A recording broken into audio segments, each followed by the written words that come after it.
Once the cell lysate has been collected and I have aliquoted my little bits for my protein assay, I start getting ready to do my protein assay.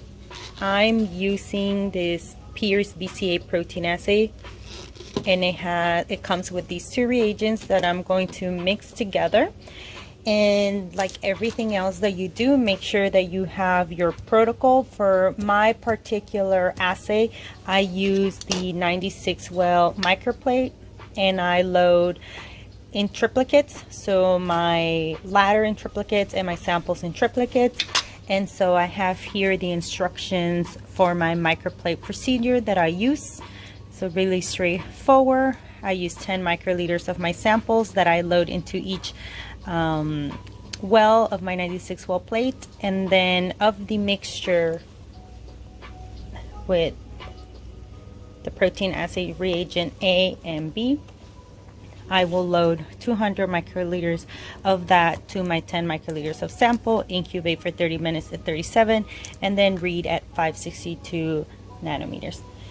Another thing that it's important to have are the, we use BCA, we use actually this albumin standard in order to make our protein ladder. So we have blank buffer, which is our RIPA buffer that we use to lyse our cells, and then these are the concentrations that we use to make our ladder. You can optimize that the way that you want it. And for our albumin standard, it's basically what we dilute. They come in these little ampules that you can see here.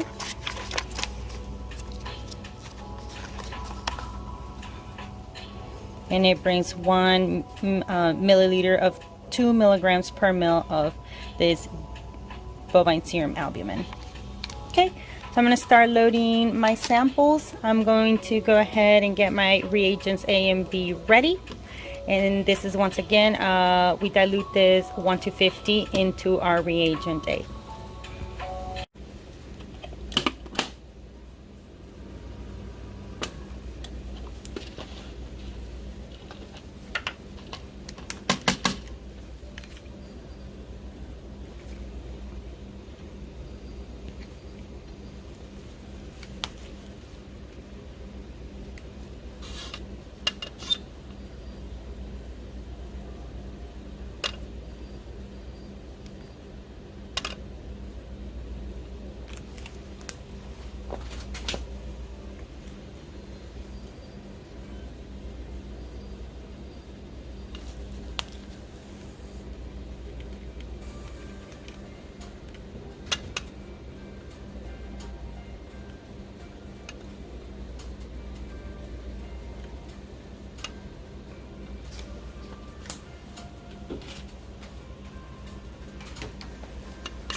After loading my protein ladder, I'm gonna go ahead and start loading my actual diluted samples.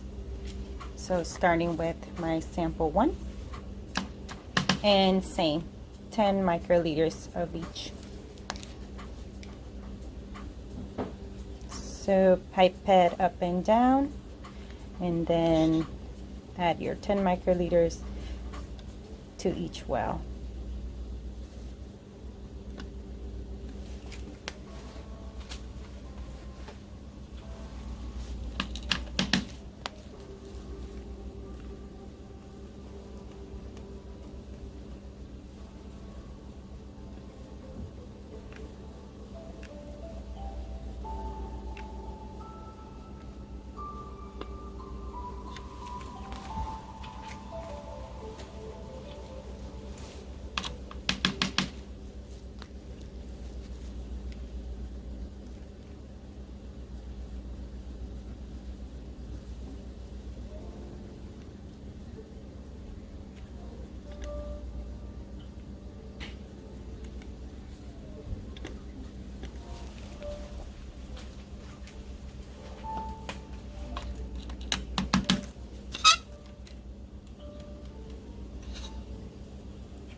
Once I loaded all my samples and protein ladder, then I make the calculations to know how much of the reagents A and B I need for my assay.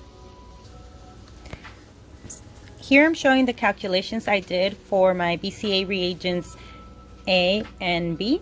So the number of wells that I'm using, it's 60, and I always estimate up. In this case, I added 2 more extra wells to make sure that I don't run out of reagents. So for my reagent A, I do 62 wells times 200 microliters, and so I know that I will use a total of 12 mils and 400 microliters. And my reagent B, I use it at a dilution factor of 50. So divide my total volume of my reagent A by 50. So I know that to the 12 milliliters and 400 microliters, I'm going to add 248 microliters of my reagent B. So I'll go ahead and mix those right now. Now I'm going to mix my reagents. So I have my tube here, and I already have my pipetter ready to go.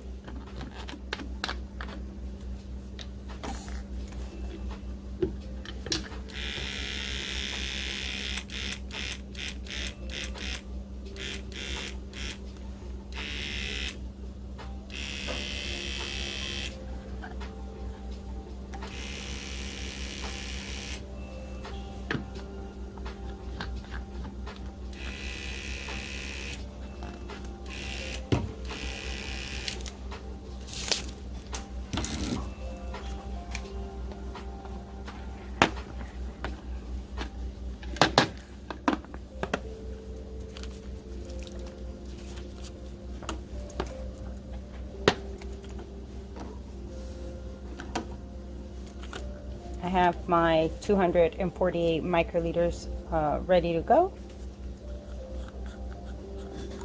So this is my reagent B.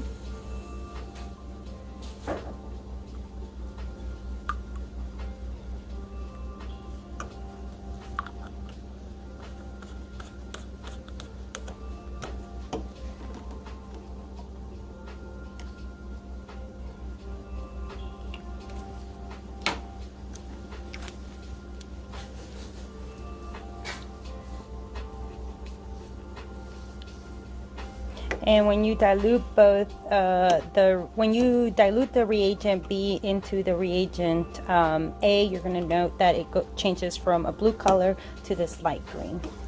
So now that this is ready to go, I can go ahead and start loading my 200 microliters onto my 96 well plate, and I already added my samples onto the 96 well plate.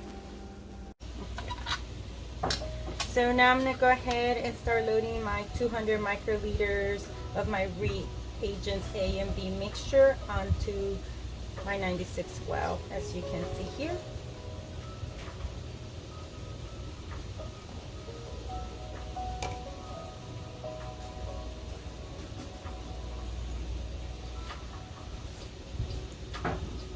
And make sure that there's no bubbles.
My samples have been fully loaded. Now I just shake them a little bit for about a minute, cover them, and now I'm going to go ahead and put them in the 37-degree incubator for 30 minutes, and then I'll be ready to read my plate. So samples have been incubating for 30 minutes or 37, so it's done. I'm going to read it now.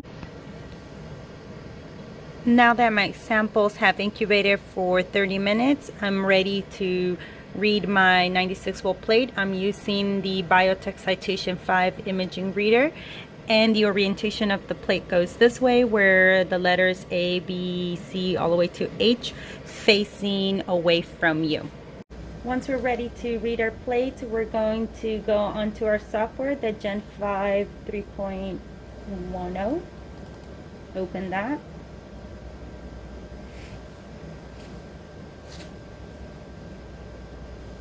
And once we are here, go on to where it says read now.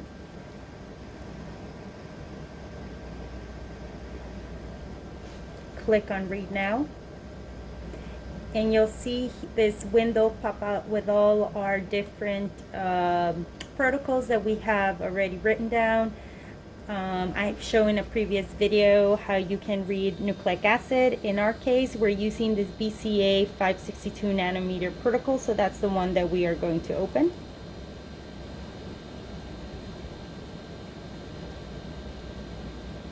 Before I click OK, I want to make sure that the setup of the plate matches my setup. I'll check that first. Press cancel. And to check the setup of your plate, you go up here where it says plate layout.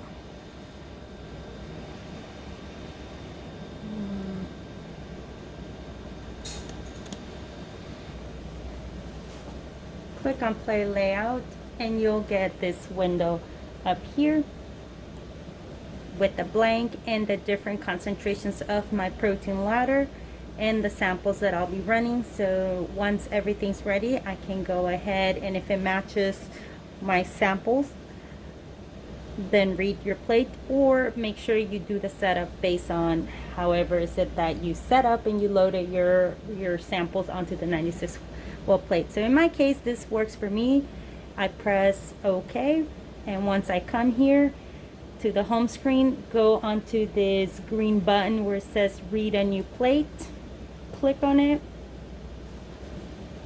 and it'll say place the plate on the carrier 96-well plate. Make sure that that's what you have, and use lid. I don't have a lid, so I can remove that, and I'm going to press OK. And just note that my plate is already on that little hand of the machine. I don't really have to do anything. All I have to do is just come here, press OK, and without touching it, it basically pulls the plate in. I don't have to do anything. I'll read, and once it reads, I'll get my results, and I'll be ready to calculate how much protein I have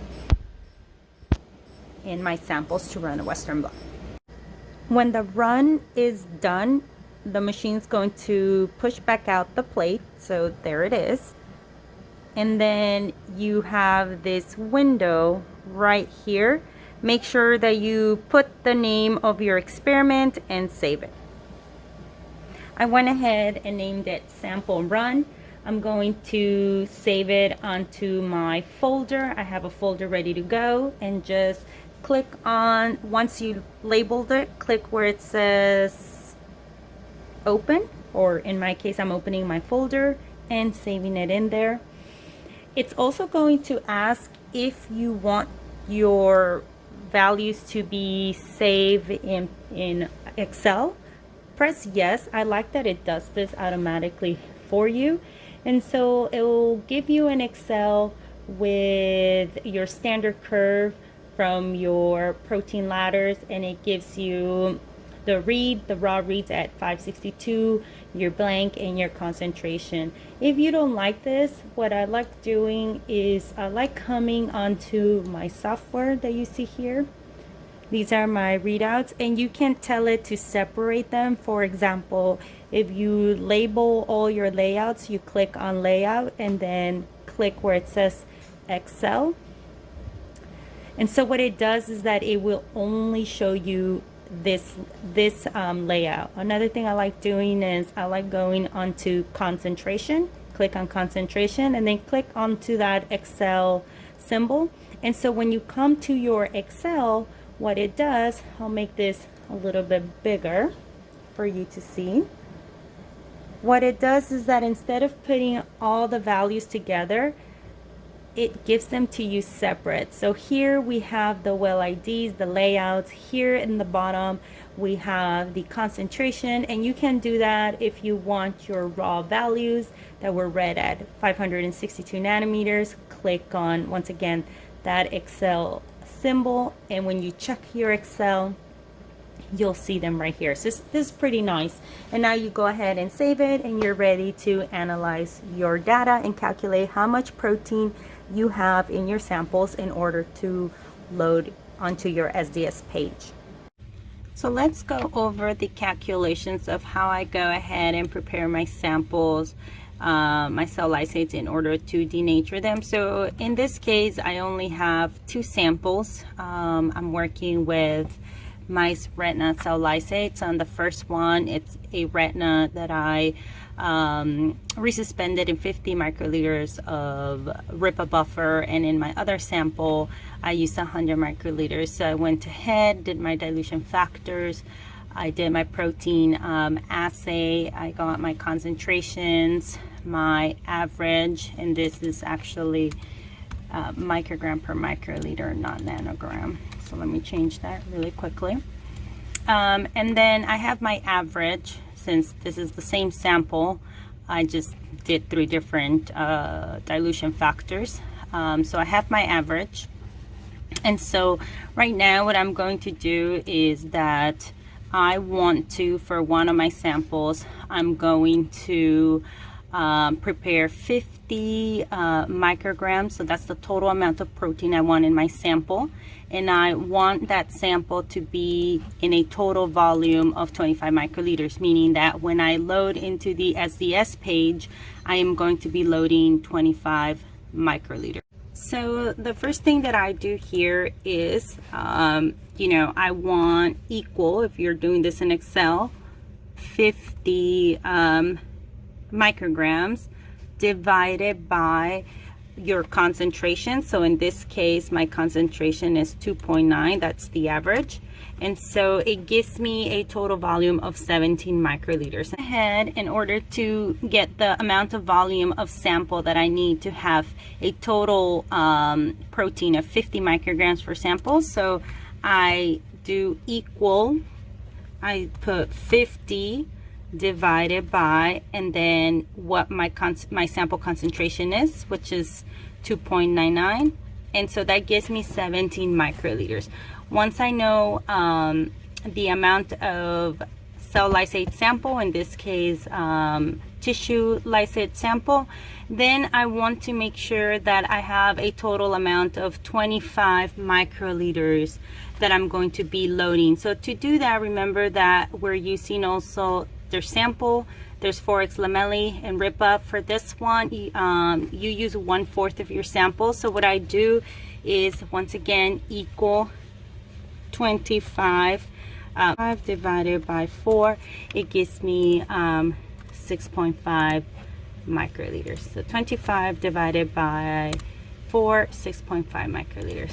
One more time, I'm going to now explain my calculations for my second sample, in which I'm going to prepare 25 microliters that contain a total amount of 40 micrograms per protein. So in order to do that, we do equal 40 micrograms divided by our average concentration, which is right here, micrograms per microliter.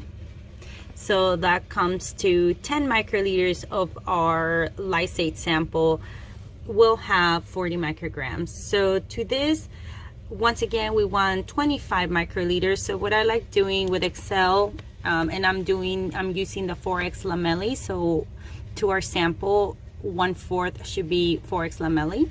So I go ahead and type 25 microliters divided by 4. And so 1/4 of that is 6. So let's put here 6. And then in order to determine what our RIPA buffer is going to be, we put equals 25 minus, and so it will be the summation of our sample plus our 4x Laemmli. And so this should give us the total amount of RIPA buffer. So in order to verify that, you can go ahead, put equals to, if you're doing this in Excel, sum, and you're going to get this right here. So you add those 3 values. Okay. Okay. There we go. In this step, I'm going to be preparing my cell lysate samples. So we're going to denature them in order to run them in the SDS page gel. So for that, I basically use the Bio-Rad 4x Laemmli sample buffer. So the first thing that we need to do when we look at the protocol, so very important that you have the protocol for the 4x and not the 2x. So you need to make sure that you have the appropriate Laemmli buffer. So for this, the first thing that I'm going to do is prepare it. So we're going to use 900 microliters of the 4x Laemmli buffer, and to that we're going to add 100 microliters of beta-mercaptan ethanol. So I already have my tube here, and I'm going to go ahead and prepare that.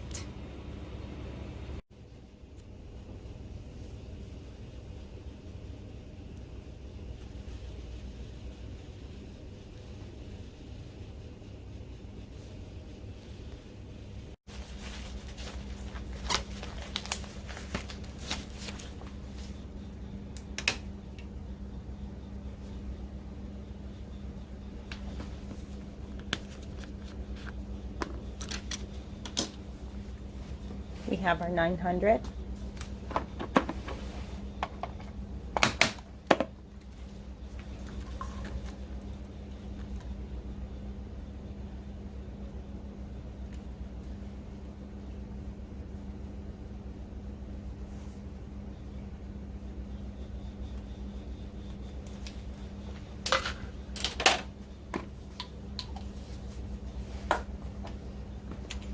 And to that, we're gonna go ahead and add the 100 microliters of beta-mercaptan ethanol.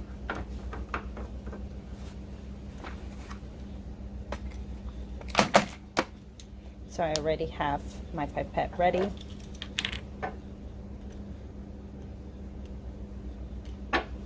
If you're sensitive to the smell of beta-mercaptan ethanol, you can go ahead and do this in the chemistry hood.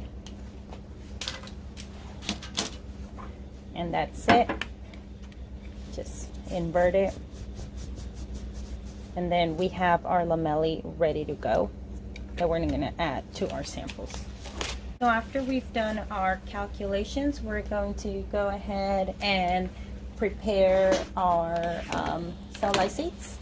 So I know that I have here enough to do 2 runs or 2 loads of in my SDS page gel. So I have, in 10 microliters of sample, I have 40 micrograms of protein.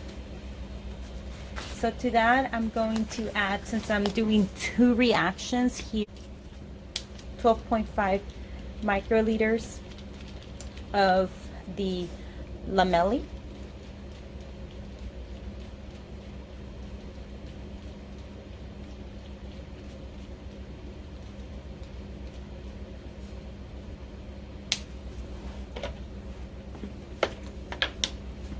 So 12.5,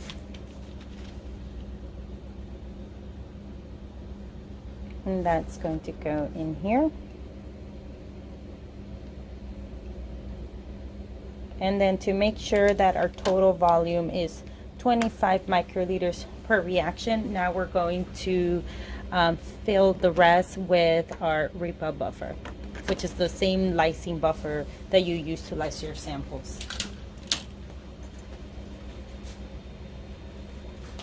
For that, we're using 18 microliters.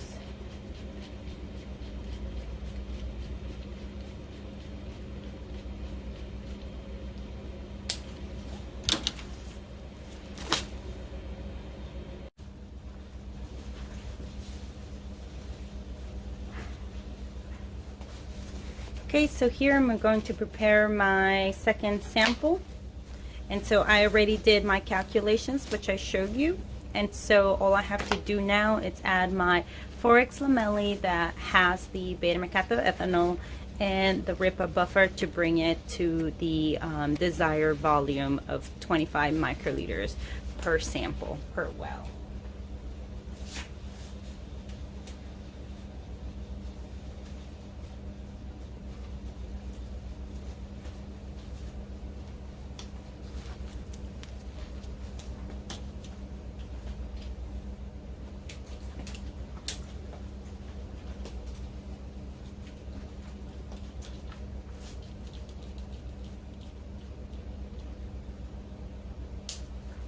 So for Laemmli, I'm going to add, for my case, 23 microliters. So mix it. Okay, I have my 23 microliters. Then go ahead and add it. Mix it. And now my RIPA buffer.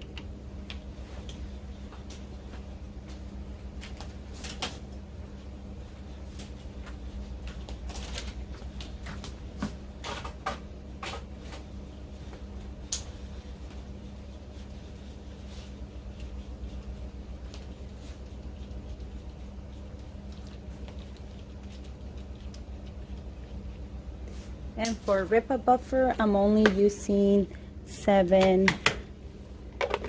microliters. So I have my RIPA.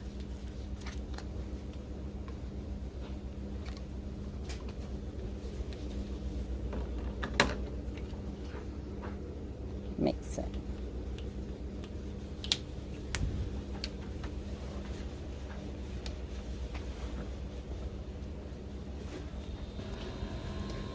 Vortex quickly, and after vortexing them, briefly spin them down.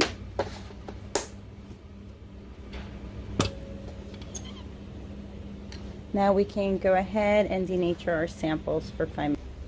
Okay, put your sample here, 5 minutes, and we have it at 90.